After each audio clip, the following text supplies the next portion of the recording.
Christmas. I hope everyone's holiday was fucking spectacular. Mine was pretty decent. It was really chill this year. Me and my wife decided to just stick to something really simple. We made s'mores. We had these gay ass matching outfits. I had a Santa hat. Um, we had a crew neck fucking. It was really cute. Crew neck sweater, and then we had like these leggings that had Santa Claus on it, and it was really cute. I did not take pictures. Me and my wife are not big on taking pictures, so, but we did it for ourselves, and that's the important thing. And it was fun.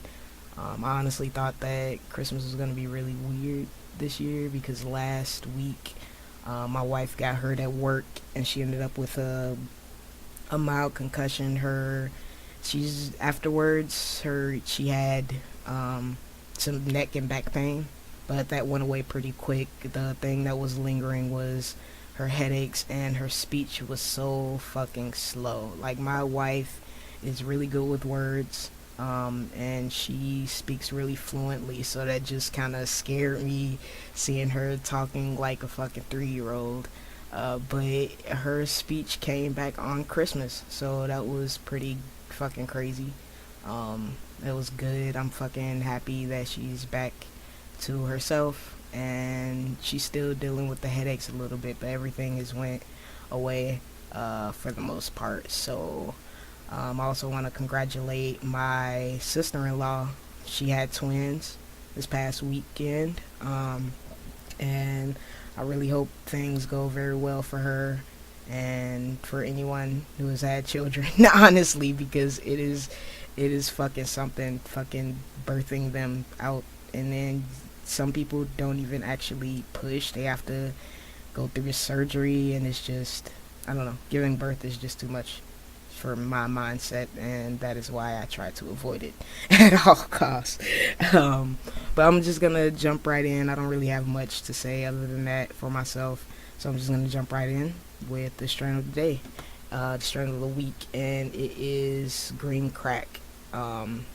Just from memory, I really do like this strand because it's perfect for wake and bake, and that is something I need to do like every day. It gives you energy, and it puts you in a really good mood. You're euphoric the entire time, and you're focused. It focuses you as well. So your entire high, you're just in a good mood, and you're focused. Is one that you would probably hit if you have to go to work in a few hours or some shit. I'm gonna read the description. It says, don't let the name fool you. This is pure cannabis. Few strands compared to green crack's sharp energy and focus, as it induces an invigorating mental buzz that keeps you going throughout the day. With a tangy, fruity flavor of mango, green crack is the perfect daytime medication for patients treating fatigue, stress, and depression. Green crack has branched into two genetic lineages, the most common of which is its sativa line descended from skunk number 1.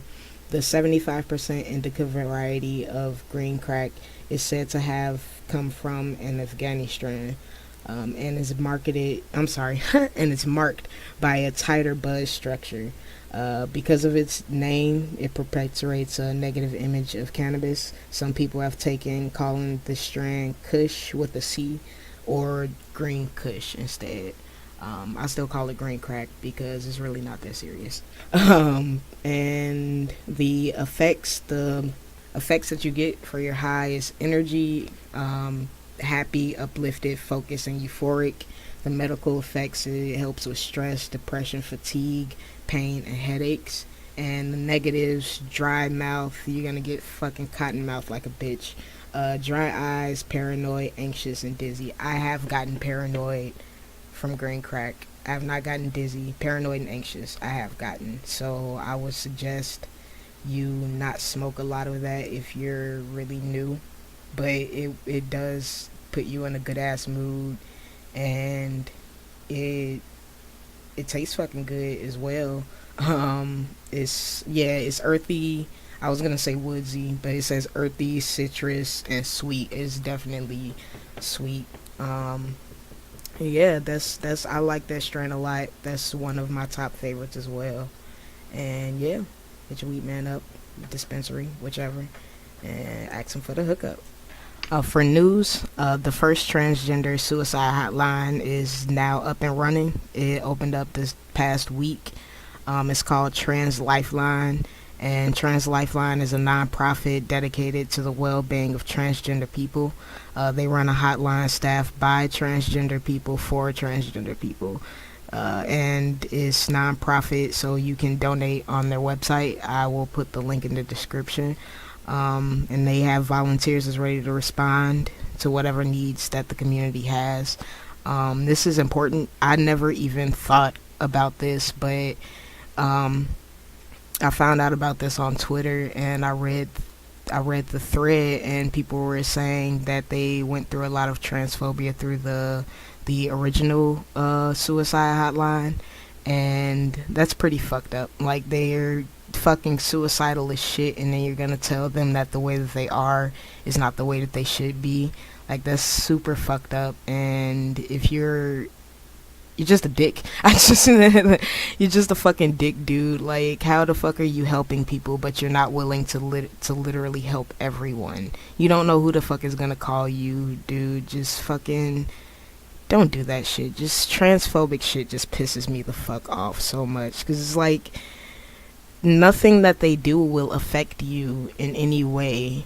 It's just a shit ton of shitty ass stereotypes that just aren't true. And yeah, stereotypes have some truth to them, but it's not the majority. It's always a minority that gets fucking thrown in your face as if it's the majority, and basing the way that you treat people and the things that you say to people based on whatever life decisions they make when they need your fucking help, that's fucking shitty. And I am hoping that no one goes through this in this one. I don't think they will, since they only staff trans people. So I will definitely put this in the description. This is really important. People need to find their safe spaces and fucking use them, because someone could have killed themselves after they said that shit. Like, you're dealing with fucking depression, and I'm pretty sure a lot of it is stemming from the fact that they are trans and dealing with this fucking type of society that doesn't fucking accept them. And you tell them that they need to do better is so fucked up, and just screw you, pretty much. So once again, I'm gonna make sure to put that in the description so that you guys can use it. You guys can give it to your trans friends that is going through anything. Just give it to anyone. Share it on your social media, so that becomes a widely used thing, because safe spaces are very fucking important. And I'm gonna jump right into my movie and cartoon reviews. I watched Bright the past weekend. It came out on the 22nd on Netflix, and it was pretty good. It could have been better. I'm not gonna lie. Like, it started off really fucking good to me, and then it just kind of fell off towards the end. I just want to put out a spoiler warning, because I will be talking about the plot and the pros and cons of the movie. So if you don't want to hear any of that, if that's the type of thing that ruins movies for you, I suggest you do skip ahead. Bright is an action thriller set in an alternate present day where fantasy creatures like orcs, fairies, and elves coexist with humans. The story is about two cops, a human cop and an orc cop, who find a runaway elf with a magic wand. And this wand is supposed to be all powerful, grants wishes, and the entire city is chasing these niggas for this wand, along with the antagonist elves that pretty much want to use the wand to bring back dark magic. The pros to this movie, the concept to me was really fucking good. Just the idea of a fantasy world that's coexisting with humans, and then it's set in modern day 2017. So we have our technology, and then we have their magic technology as well. And then they put the elves at like a higher class status, and the orcs are at the lowest class status, and I assume the humans are supposed to be in between. So you see a lot of really accurate racism towards the orcs, as if what type of shit that people would do in real life if orcs were real. And The action scenes were dope as shit to me. Like there were hella dope ass gunfights and fist fights. Uh, Will Smith plays the human cop, and he's just a good ass fucking shooter. He just needs one fucking bullet for his target, and it's not like hella fucking shooting. Like I don't know. I don't know how to explain why gunfights are dope, but dope gunfights are fucking dope. And that's the pros of the movie for me, and just like the dialogue, and it was very fluent. A lot of it made sense up until the end. Like the plot was really good, and then the ending just fucking fell flat. It ended way too quickly and too easily. Like it was so much suspense from them being chased, constantly chased by these badass fucking elves that could easily fucking kill them if they just got their hands on them. These niggas took out like 15 fucking cops, like SWAT team fucking cops type of shit. They had all their gear on and shit, and they just took their asses out. I mean, that scene blew me because it didn't make any sense. They were running up to them, and it's like, why are you running up to them? They were just fighting them with knives in their fists. But most of the action scenes in there is dope. It was literally just that scene that was like, what the fuck. But it was dope until like the final fucking boss fight. Will Smith just out of nowhere has these powers that they're called brights. That's the title of the movie or whatever. They're called brights, and only brights can use wands and shit. So he gets these fucking powers out of nowhere, and he's able to use the wand. The wand was supposed to make this nigga implode or some shit, and he used the wand, and that was not explained. They didn't reference to the fact that he could have possibly been a bright, other than some fucking human that's part of the orc clan said that there was a prophecy, and then that was it.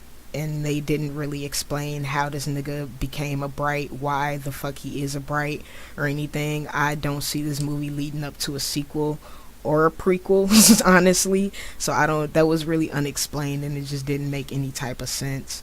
And the elves, the antagonist elves, they didn't have any type of character to them.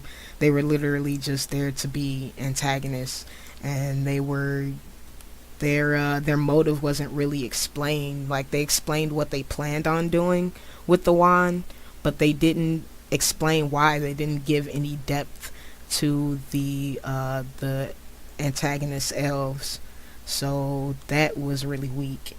And the magic aspect of their world, they didn't really go too far into depth with that. Most, like all of the magic that was referenced was really just the wand. It was mostly showing like their relations to each other in this fantasy cross human world, modern human world, more so than actually going through what type of things using magic would affect outside of the wand existing. So if you're really into fantasy, you might not enjoy that much, because it's just kind of generic fantasy things thrown into a modern society. So I personally give it a 8 out of 10, and that's because leading up to the end, it was really good. It was really suspenseful, and it was just good dialogue, good fucking special effects. The special effect makeup is fucking fantastic. I fucking love how all of the orcs look. They didn't look the same. They all look different. They had different classes of people in it, and it was pretty good. It's very entertaining, but the ending just really fell flat, and that might make you dislike the movie. But I still give it an 8 out of 10. I still think it's worth watching. Does it have rewatch value? Maybe in like a few years when you like, dang, I haven't seen this movie in a while. Maybe I'll watch it. I have nothing else to do. It's that type of thing. It's not really, it's pretty good. I would suggest watching it, but I just don't want you to have your hopes all high and shit and then be pissed because the ending fell so fucking flat. So there's a few upcoming cartoons for 2018 that I'm particularly excited about. The first one is Craig of the Creek. That's gonna be airing on Cartoon Network. It's set in a kid utopia of untamed wilderness. Craig and his two best friends have ventured, and tribes of children reign over tree forts and dirt bike ramps. That's to be announced. The premiere is to be announced in 2018, and that is created by Steven Universe's Matt Burnett and Ben Levin. So the art style is pretty similar to Steven Universe, and that's okay with me because I fucking love the art style for Steven Universe. The next one is Summer Camp Island. That's also going to be premiering on in 2018 on Cartoon Network, and is created by Julia Pott. She's a former animator and story staff writer for Adventure Time. So the humor is pretty similar. I watched the pilot episode, and the humor is very similar to Adventure Time. And this one actually is a furry cartoon, as in it has anthro characters. The main characters is an anthropomorphic tapir. Is that how you pronounce those fucking tapir? Who's best friends with a hedgehog, and they get dropped off in a summer camp, and the camp has like all this bizarre shit happening. The camp counselors know magic, horses that transform into unicorns, talking sharks, post-it notes that lead to other dimensions, and nosy monsters that live under the bed. So, and they just have to deal with all this crazy shit happening while they're in this camp for the summer. It gives me like an Adventure Time cross Gravity Falls type of feel. It has its own unique art style, so it reminds me a lot of Adventure Time, but it's not the same art style at all. And it's like Gravity Falls with fucking Adventure Time humor. So that sounds dope as shit. I'm also hyped about Rocko's Modern Life, the Static Cling. It's gonna be like an hour-long movie or whatever that airs on Nickelodeon. And I'm pretty sure a lot of people fucking remembers Rocko's Modern Life, fucking Kangaroo. My favorite character is fucking Heffa. But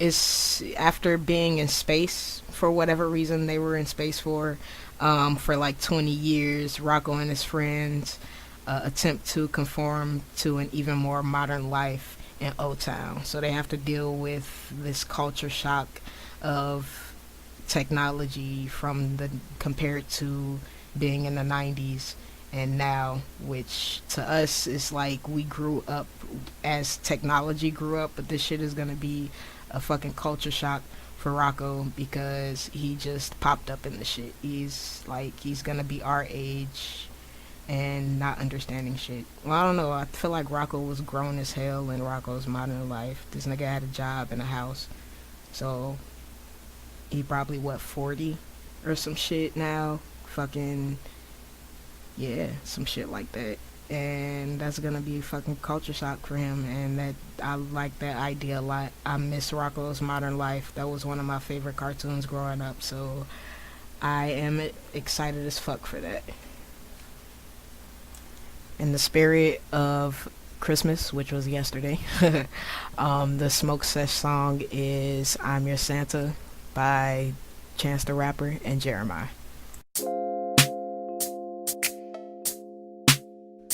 Come on, we're gonna do this. Come on. Better know. Come in. Yeah, you know how we do it. Let you know. Kick, foot down. Kick, hey, don't look down. Take a step back, come back round. Who taught you how to step? Go ahead, go ahead. This Christmas, baby, I can't let this song come between friends. If I'm part of your holiday plans, let's roll down like Sean Tron. Let's dance. Walk up Michigan Avenue, hold my hand. Take the red line from 95th to the end. Let it snow now. Yeah. Girl, skip the Uber, I'ma pick you you up. Ask me where I'm going and where with ya. I'ma get the money till I brings the truck. Will you be my honey and love? We get stuck. We've been through problems, we can test enough. Drinks to the sky, we get fucked up. Tis ain't the season without the one you love. If I'm your Santa, just call me Santa. Slide down your chimney, babe. Turn your fireplace on. Who got your hand? Can I dedicate to this last dance? When was the last time you got romance?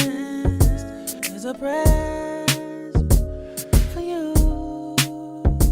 Come on, we're gonna do this. Come on, we got this. Come on, do it. It goes kick, kick, foot down, kick, kick, don't look down. Take a step back, turn around. Who taught you how to step? Who taught you how to step? Kick, kick, foot down. Same damn thing, don't look down. Take a little break, come back around. Who taught you how to step? Who taught you how to step? Santa,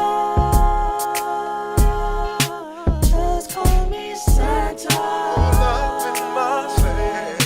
Slide down your chimney, babe. Turn your fireplace on. Keep it off of Santa, baby.